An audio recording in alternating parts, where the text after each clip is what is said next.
Viral di TikTok cerita seorang wanita dengan usia muda, yakni 23 tahun menjadi kepala sekolah dasar. Kisah ini terlihat pada video akun TikTok, @afifahfauziahofficial. Tahun 2012 lulus SMP, tahun 2021 Capsek SD, tulisan dalam video itu.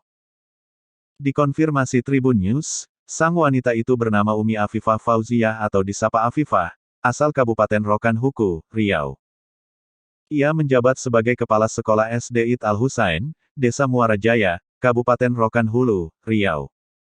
Sekolah tersebut ternyata didirikan oleh yayasan milik kedua orang tua Afifah. Tahun 2019 lalu, Afifah lulus dengan TIL Sarjana Pendidikan (SPD) di bidang ilmu perguruan matematika.